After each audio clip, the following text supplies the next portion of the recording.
চৰকাৰী কৰ্মচাৰীসকলৰ বাবে জনাব বিচাৰিছোঁ বিগ ব্ৰেকিং নিউজ। কৰ্মচাৰীসকলৰ বাবে বৃহৎ সুখবৰ আহিছে।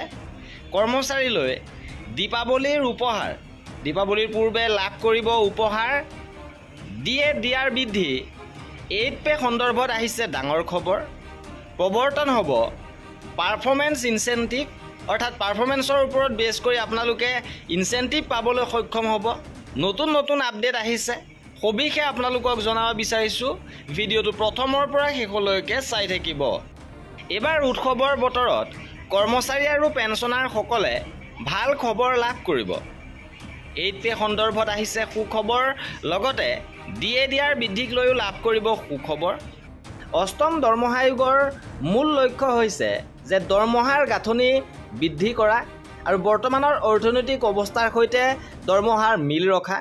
2014 চনত গঠন হোৱা আৰু 2016 চনৰ জানুৱাৰী মাহত কাৰ্যকৰী হোৱা সপ্তম দৰমহা আয়োগে ন্যূনতম মৌলিক দৰমহা 7,000 টকাৰ পৰা 18,000 টকালৈ বৃদ্ধি কৰিছিল আৰু ইয়াৰ উপৰিও ফিটমেণ্ট ফেক্টৰ 2.57 নিৰ্ধাৰণ কৰা হৈছিল, অৰ্থাৎ পুৰণি মৌলিক দৰমহাতকৈ 2.57 গুণ দৰমহা বাঢ়িছিল।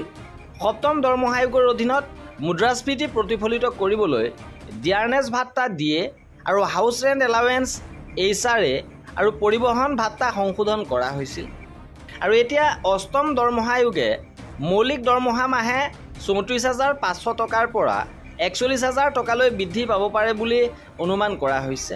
ফিটমেণ্ট ফেক্টৰ 2.86 লৈ বৃদ্ধি পোৱাৰ সম্ভাৱনা আছে।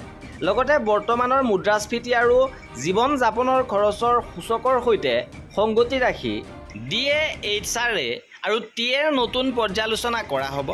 তদুপৰি নতুন নীতিৰ অধীনত সময়মতে পেঞ্চন প্ৰদান আৰু স্বয়ংক্ৰিয় সালসলনি অট'মেটিক এডজাষ্টমেণ্টৰ বাবে অধিক শক্তিশালী ব্যৱস্থাৰ আশা কৰা হৈছে।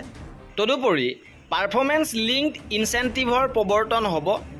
খবৰ আহিছে, অৰ্থাৎ পাৰদৰ্শিতা আৰু উচ্চ প্ৰদৰ্শনকাৰী কৰ্মচাৰীক পুৰস্কৃত কৰিবলৈ ইনচেণ্টিভৰ ভিত্তিত দৰমহা দিয়া হ'ব, দৰমহা বৃদ্ধি পাব। আৰু সেয়েহে অষ্টম দৰমহা আয়োগৰ জৰিয়তে সমগ্ৰ দেশৰ 49 লাখ কৰ্মচাৰী, 65 লাখ পেঞ্চনাৰক উপকৃত কৰিব বুলি আশা কৰা হৈছে। লগতে দীপাৱলীত পাব এক উপহাৰ, উৎসৱৰ বতৰত বাঢ়িব বেতন। মোদী চৰকাৰ কৰ্মচাৰীৰ বৃদ্ধিৰ ঘোষণা কৰাৰ সম্ভাৱনা আছে। সূত্ৰৰ খবৰ অনুসৰি কেন্দ্ৰীয় চৰকাৰ কৰ্মচাৰীৰ বাবে ডাঙৰ উপহাৰ ঘোষণা কৰিব।